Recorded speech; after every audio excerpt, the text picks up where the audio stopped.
বেউনে ঠোক যত ধারালো, কাস্তেটা সন্দেহ বন্ধু।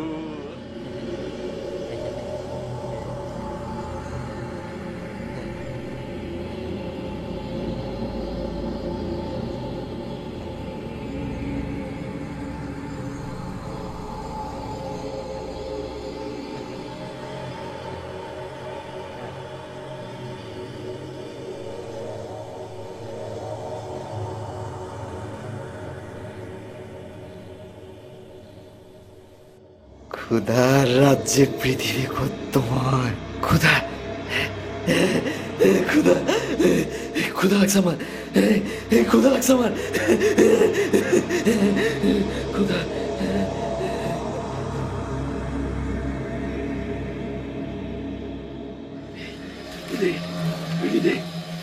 কোলা দে, খিদে লাগছে আমার, খিদা খিদে লাগছে। টাকা আছে? টাকা না, আমার কাছে তো টাকা নাই। কবিতা লিখে দে একটা, কবিতা। কবিতা দিয়ে খাবার পাওয়া যায়? যা। পাওয়া যায়, কবিতা অনেক মূল্যবান। কবিতা লিখে দেশ বদলায়, সমাজ বদলায়, মানুষ জেলে যায় কবিতা দিয়া। দে তুমি দে।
কেমন আছো সাবেক?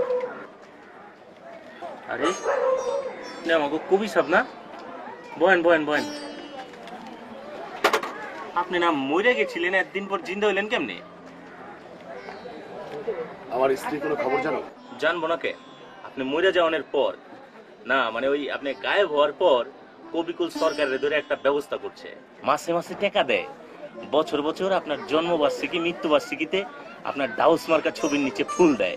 সবাই ভাবছিল আপনি পটল তুলছেন, তা একদিন আপনি আছিলেন কই? ঠিকানাটা? ঠিকানাটা ঠিকানাটা হইলো ওই যে মগবাজার আছে না,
ইয়ার কি ফাজলামি করো না।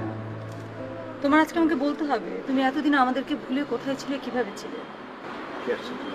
আমি তো এরকমই, তাই না? এর আগেও তো আমি হারিয়ে গেছি কয়েকবার। হারিয়ে তো গেলে তুমি, তোমার কি একটাবারও মনে হয়নি যে তোমার অবর্তমানে আমাদের কি অবস্থা হতে পারে? আমি তো এরকমই। তুমি তো জেনে শুনে আমাকে বিয়ে করেছিলে না? ও এখন তুমি তার প্রতিশোধ নিচ্ছ? না না না, প্রতিশোধ না। তোমাকে বিয়ের আগে আমি বারবার বুঝিয়েছি, দেখো তোমার আমার মধ্যে বিস্তর ব্যবধান, চিন্তার ক্ষেত্রে, ভাবনার ক্ষেত্রে অনেক পার্থক্য। তুমি আমাকে বিয়ে করলে কখনোই সুখী হতে পারবে না।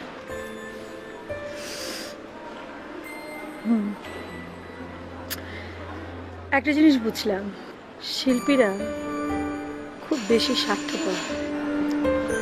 কে না স্বার্থপর বলো? শিল্পীরা তার নিজের মতো বাঁচতে চায়, সেজন্য সে স্বার্থপর? আমি তা বলিনি, তবে শিল্পীরা নিজেদের আনন্দকে খুব বেশি প্রাধান্য দেয়। এই যে তুমি এতদিন আমাদেরকে ছেড়ে নিখোঁজ ছিলে শুধুমাত্র নিজের আনন্দের জন্য, একটাবার তুমি খোঁজো নাওনি তোমার বউ কেমন আছে, তোমার বাচ্চাটা কেমন আছে, আর কেমন ভাবে বেঁচে আছি, একটা বারের জন্য তুমি কোনো খোঁজ নাও। এই যে মোটা মোটা পত্রিকা, এই যে মোটা মোটা পত্রিকা, এর মধ্যে তো আমি কিছুই দেখছি না। বালিশ সমান পত্রিকা, এই টাকাগুলো দেয় কেডা? জি বাস, ঠিকই বলেছেন। এই বইগুলো দেখতে আসলে বালিশের মতো। টাকা পয়সার কি আর অভাব আছে? তাই নাকি? তোমাদের খবর কি? তোমরা তো আমাকে ভুলেই গেছো। তোমাদেরকে আমি অবাক লাগে, তোমাদেরকে এই শহরটা চিনালাম, তোমরা এখন নাকি কবি সাহেবের ঘরে যে ধর্ণা দিচ্ছ। আচ্ছা, তোমরা যদি ভুলে যাওয়াটা কি তোমাদের ঠিক হয়েছে? আরে ভাই, এইভাবে বললেন না, আপনাদের ভোলা যায়? তাই বস, আমি একটা খবর দিতে আসছিলাম। কি খবর? কবি নবীন শিকদার তো আবার ফিরে আসছে, এই খবর জানেন? কি বলো? হ্যাঁ, নিরুদ্দেশ কবি ফিরে আসছে? জি বাস। ঠিকই ফিরে ও আসছে। তো মহাসমুদ্রে গিয়েছিল সমুদ্র দেখতে দেখতে, যে নাকি সমুদ্রের মধ্যে সে ঝাঁপ দিয়ে পড়ে গেছে। আজকে রাতেই ফিরে আসছে। বলো কি? হ্যাঁ, খুবই ভালো খবর। তাহলে তো এই নিরুদ্দেশ কবিকে দিয়ে একটা আমাদের সম্বর্ধনার ব্যবস্থা করতে হবে। আমরা কি করতে পারি? আরে তার জন্য একটা গ্রেট রিসিপশনের ব্যবস্থা করতে হবে। বস, সেটা আপনি আইডিয়া দেন, আমরা কাজে নেমে যাই। খাতা কলম আছে? সেটাই ভালো। কবিদের ভালো থাকতে নেই, ভালো থাকলেই তো সবাই কবি হতে চাইবে। এই যেমন ধরো কচি ভাই, এত করে বোঝালাম ভাই আপনাকে যে আর যাই হোক অন্তত কবিতা হবে না, কবিতা লেখে না তো, লেখে হচ্ছে দুর্ভিক্ষের বয়ান। ভাই উনি তো বলেন আপনি নাকি কবিতা লিখতে পারেন না, আপনার সব জায়গায় খিচুড়িতে ভরা, আপনি বালিশ পত্রিকা বের করেন, কবিতা কবিতা আপনি কিচ্ছু বোঝেন না। কচি বলেছে এই কথা? হ্যাঁ, আমি ঠান্ডাবাজি করি? ও তো এন্টি এস্টাবলিশমেন্টের কথা বলে বিজ্ঞাপন ছাপায় বড় বড় কোম্পানির। আমি বুঝি না সব, ও পারবে আমার সাথে? আমি এই বইমেলায় 20 ফর্মা বের করছি। 20 ফর্মা? হ্যাঁ, কলকাতার বড় বড় লেখকদের লেখা থাকবে। এসব পারবে, এসব পারবে ও অ্যারেঞ্জ করতে? কি যে বলেন বস, কচি ভাই এগুলি পারবে? কোথায় রামসাগর আর কোথায় বিদ্যাসাগর। বাহ বাহ বাহ, দারুণ একটা উদাহরণ দিয়েছো। Thank you boss. আমি প্রাউড অফ ইউ। শোনো, কবি সম্বর্ধনা কি করলে? যে মন্ত্রী আসবে, হ্যাঁ তা তো ঠিকই। বড় একটা মঞ্চ বানাবে। মঞ্চ ওই মন্ত্রীর পাশে 20টা চেয়ার রাখবে। ব্যবসায়ীরা আসবে, সমাজ সংস্কারকরা আসবে। যত বেশি সমাজ সংস্কারক তত বেশি টাকা। বস মানেটা তো বুঝলাম না। আরে মানে বোঝনি? আরে ওদের অনেক টাকা আছে কিন্তু সম্মান নেই। কবির পাশে, মন্ত্রীর পাশে ওরা বসবে, হি হি করে হাসবে, আর এর মধ্যে দন্ত প্রদর্শন করবে। আর সেই সব বিভিন্ন মিডিয়া মাধ্যমে প্রচার হবে। মান না আমি পারে না বস। আমরা তো তুলনা নাই। এই দাঁড়ো দাঁড়ো দাঁড়ো, বাণিজ্য মন্ত্রীকে একটু ফোন করি। আবার আসিব ফিরে ধানসিঁড়িটির তীরে এই বাংলায়। বিখ্যাত কবি জীবনানন্দ দাশ কোন বেশে ফিরেছেন জানি না, কিন্তু দীর্ঘ 10 বছর পর নিখোঁজ দেশবরেণ্য কবি নবীন শিকদার কিন্তু ঠিকই ফিরে এসেছেন। ফিরে এসেছেন তারই প্রিয় আমাদেরই বাংলায়। তারই ফিরে আসাকে নিয়ে জাতীয় পাবলিক লাইব্রেরিতে হয়ে গেল এক জমকালো সংবর্ধনা। টেলিফোনে রিপোর্ট করছেন তুহিন দাস। আচ্ছা, ওরা যে বলে ওরা মানুষের কবি, ওরা জনগণের কবি, এ কি নমুনা? ছোট্ট একটা অনুষ্ঠান করে অথচ লাখ লাখ টাকায় অনুষ্ঠানের নামে নিয়ে আসে, নিয়ে এসে একটা তামাশা করে। এদিকে এদেশের মানুষ কি করছে না আছে, দরিদ্র সময় নিচে বাস করছে, ওদিকে কি হুঁশ আছে? হ্যাঁ, আমার একটা কথা হচ্ছে যে কবি নবীন শিকদার ক্যাপিটালিজমের ঘোর বিরোধী হয়ে ওই অনুষ্ঠানে তিনি গেলেন কি করে? যাবে না? বাণিজ্য মন্ত্রীর ডাক পড়েছে না? ওর কি মাথা ঠিক আছে? ও বাণিজ্য মন্ত্রীর ডাকে ছুটে চলে গেছে, ওর বিবেক উপলব্ধি বোধ কিছুই নাই। অথচ আমার অনুষ্ঠানে কিন্তু সংস্কৃতি মন্ত্রী দিকে আসছে।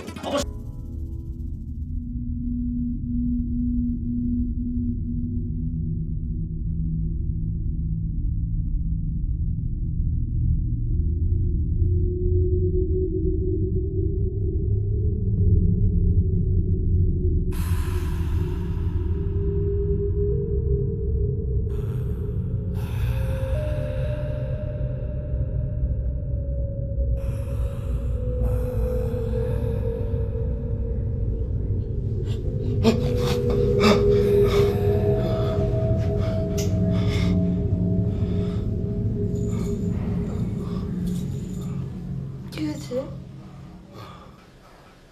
না কিছু না। থিম, শোনো, ওই যে কাগজ কলম আছে না, ওখানে লিখে রাখো, সকালবেলা শুনবো। এখন আমার ঘুম পাচ্ছে।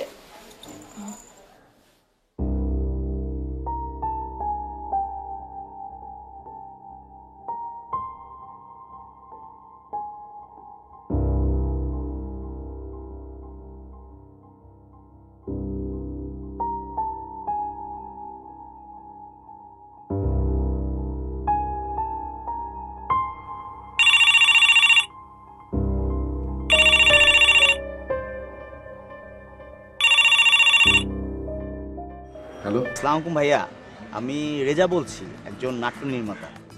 ও আচ্ছা।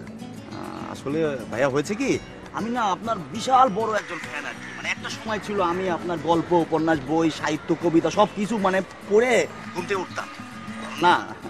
মানে একটু ভুল হয়ে গিয়েছে, মানে আমি সব সময় এর মধ্যেই থাকতাম আর কি। আমি ঘুম থেকে উঠেও আপনার গল্প, উপন্যাস, কবিতা পড়তাম, আবার ঘুমোতে যাওয়ার আগেও আচ্ছা, তা কি কারণে ফোন করেছেন?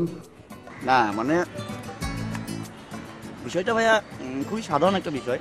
মানে আমি একটা নাটক নির্মাণ করতে চাচ্ছিলাম, যদি আপনি একটু সহযোগিতা করতেন। মানে আপনার মতো এত বড় কবি, এত বড় ট্যালেন্ট বাংলাদেশে তো আর দ্বিতীয়টি নেই। মানে আপনি যদি জাস্ট ইয়েস বলেন তাহলে আমি কাজটা শুরু করে ফেলতে পারি। আমি অভিনয়ের কি জানি? আরে ভাইয়া ওইটা কোনো ব্যাপারই না। মানে আপনি জাস্ট ক্যামেরার সামনে দাঁড়াবেন, স্ক্রিন কথা বলবেন। মানে আপনি জানেনও না যে আপনি কি। আর ভাইয়া আপনি শুধু একবার যদি হ্যাঁ বলেন তাহলে বাংলাদেশের সকল পত্রিকা, সকল টিভিতে এক নামে লিড নিউজে আসবে যে কবি নবীন শিকদার এইবার অভিনয়। প্লিজ এবার একটু থামেন আপনি। শুনেন, আমি অভিনয় করবো না, আমি অভিনয় পারি না। আর আমি যা পারি না তার কখনো করি না, এটা নিশ্চয়ই ভালোভাবে বুঝতে পারছেন। আর তাছাড়া ভাইয়া মানে চ্যানেলগুলোতে আপনার প্রচন্ড ডিমান্ড, প্রচন্ড। আপনি জানেনও না যে আপনার কি পরিমাণ ডিমান্ড। আচ্ছা, এবার আপনি ফোনটা রাখেন তো প্লিজ। আচ্ছা বলো তো, আচ্ছা আমি কি অভিনয় জানি যে আমাকে অভিনয় করতে বলছে? মানে আরে কি এক রেজা নামে এক ডাইরেক্টর, তার নাটকে আমাকে অভিনয় করতে বলছে। তুমি কি বললে? কে বলবো, না করে দিলাম। সবাইকে দিয়ে তো সব বাণিজ্য হয় না। Thank you, thanks for the tea. এখন শোনো, কি শোনাবো? কাল রাতে যে কবিতাটার কথা বললাম না, লিখে রাখো সেটা।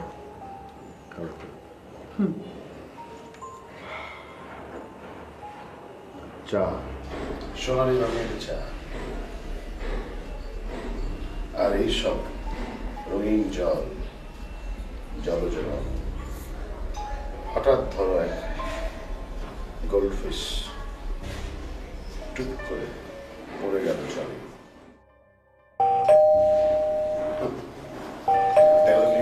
তুমি দেখো তো কে, আমার কাছে তো আসেনি। আর দেখো না,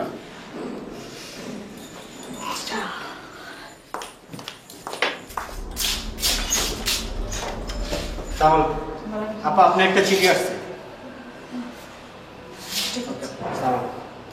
কারণ বসানো নোটিশ।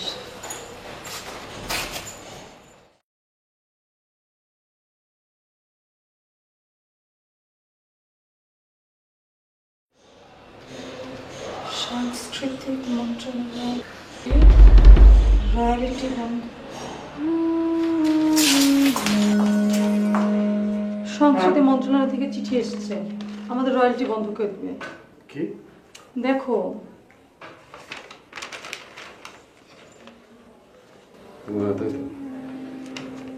তুমি কিছু চিন্তা করো না, আমি দেখছি কি করা যায়। কি করবে তুমি? আজকে 2 তারিখ মাসের, 3 দিন পর বাড়ি ভাড়া দিতে হবে, বাবুর স্কুলের বেতন, সংসার খরচ। দেবো না, বললাম তো, দেখি কি করা যায়।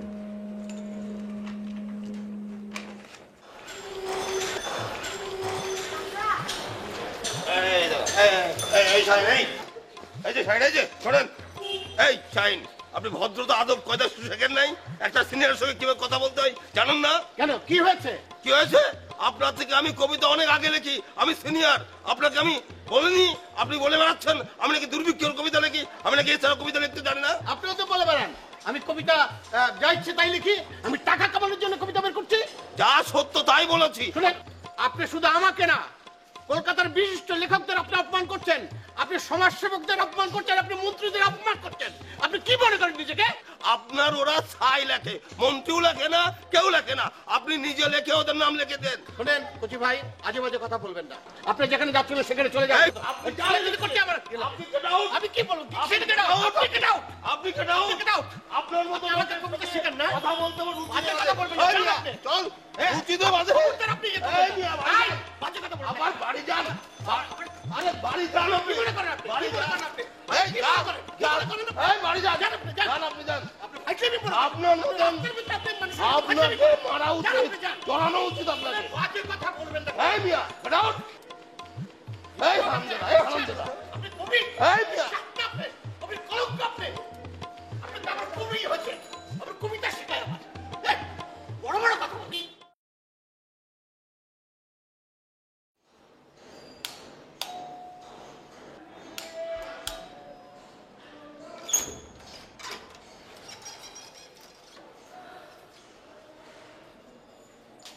ভালো আছেন? কেমতে ভালো থাকি? কবি সাহেব আছো নাকি? না, ও তো একটা সেমিনারে গেছে। তো খালি সেমিনার করে বেরোলে হইব? এদিকে বাড়ি ভাড়া যে 3 মাসে আটকে আছে, এই খবর রাখি আপনি কবি সাহেব, হ্যাঁ? ভাড়া দিতে পারতেছ না, ভালো কথা, বাড়িটা ছেড়ে দেন, সেটাই তো হয়। আসলে হয়েছে কি, আচ্ছা ঠিক আছে, ও আসলে আমি বলবো, ও একটা ব্যবস্থা করে রাখবে। হ্যাঁ সেটা করেন। শুনছি দেশের নাম যা কবিতায় সবর করতেছি, আর পারুন না কিন্তু, হ্যাঁ এতে বলে আমো না, টাকাটা রেডি রেখেন। হ্যাঁ ঠিক আছে, আমি একটা ব্যবস্থা করতে পারি।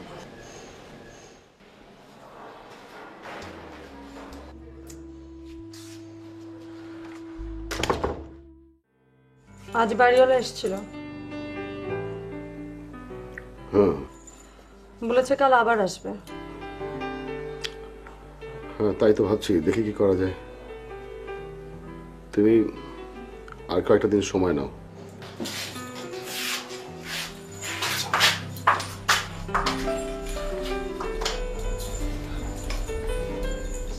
আর কত সময় নিব? 3টা মাস তো সময় নেওয়ার উপর পার করলাম।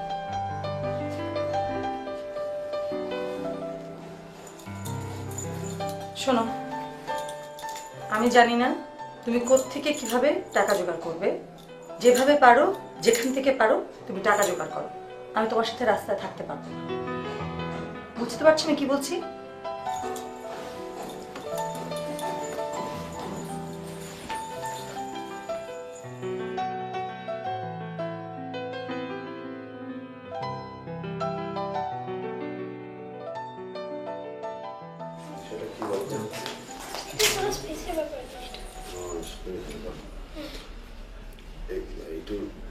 চা খাওয়া যাবে? চা বানাতে কি কি লাগে জানতো? চা, চিনি, দুধ, তাই না? এসব নিয়ে আসো, চা বানিয়ে দিচ্ছি। শোনো, ওর স্কুলে বেতন দিতে হবে, আর ঘরে চাল, তরকারি, মাছ, ডাল কোনো কিচ্ছু নেই। আচ্ছা আচ্ছা না, ওগুলো নিয়ে আসতে হবে। তোমার তো কবিতা খেলে পেট ভরে, আমাদের তো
শুনেন, এত করে যখন কবে লাগছেন আপনাকে সমস্যা তো দেখতে হইব, তাহলে 12টা কয়েকদিন পরে দিয়ে নাকি?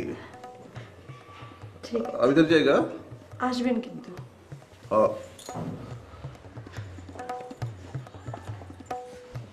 আর শুনেন, আপনার সমস্যার কথা তো শুনলাম, ওই কোন প্রবলেম হলে আমার কোয়েন, হ্যাঁ?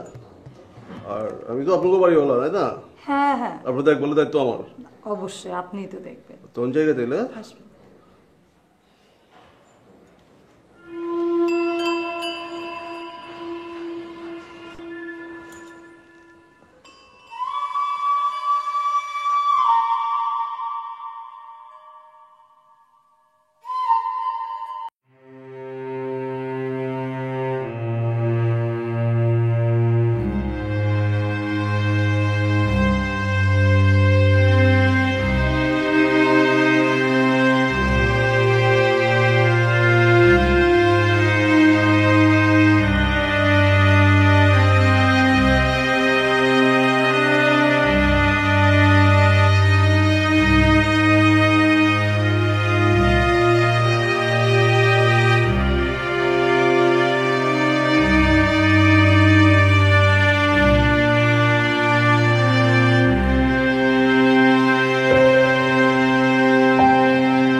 উঠুন মহামানব,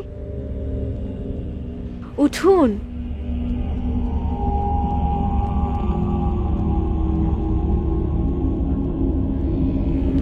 স্বাগতম মহামানব, স্বাগতম।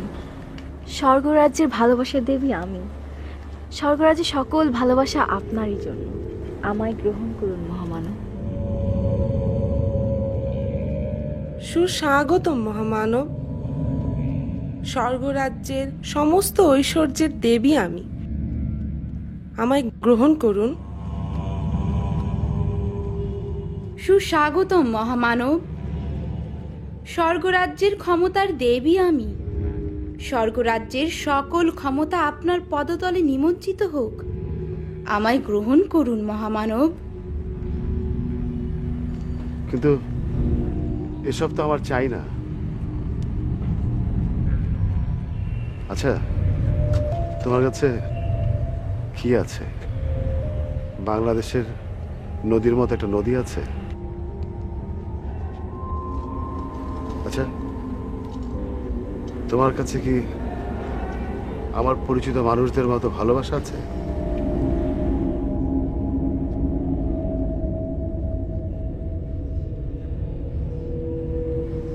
আমি আমি আমি এখানে কেন? এটা কোথায়? আমি এখানে কেন?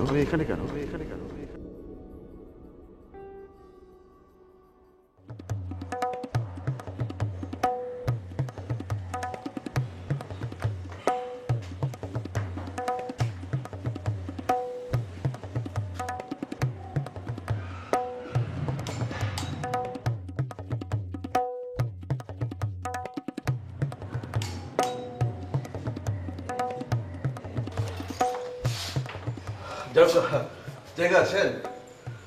আমি তো ভাবছিলাম যে ঘুমায় উঠছেন, সারাদিন যা কাটাকাটি করেন। কবি সাহেব আছে নাকি? না, ও আসে নাইকা তাইলে আমি আসলে হয়েছে কি, টিভিতে একটা জব বড় সিরিয়াল দেখতেছিলাম, বুঝছেন? আপনার ভাবি নাইকা বাচ্চা একা একা দেখতেছি, ভালো লাগতেছে না, তো ভাবলাম আপনার গিয়ে দেখি কামটাকে ঠিক করছি। হ্যাঁ হ্যাঁ একদম, আমিও তো দেখছিলাম টিভি, তাই নাকি? কিন্তু একা একা। আচ্ছা আচ্ছা, আসেন। হ্যাঁ আমি যেটা হ্যাঁ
আবার কবিতা, তোমাকে না বারবার মানা করলাম, তুমি কি আমার কথা শুনো না? শোনো, কালকে থেকে এসব কবিতা লেখা বন্ধ করবা, কোনো কাজ না পাও আলু পটলের ব্যবসা করবা, যেইভাবে পারো টাকা নিয়ে আসবা। এসব কবিতা লিখে না কোনো কিছু হয় না, বুঝছো? সংসার চলে না, একদম নিষেধ করে দিলাম তোমাকে আমি। কবিতা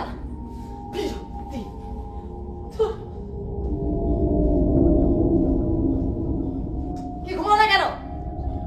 ঘুমাও।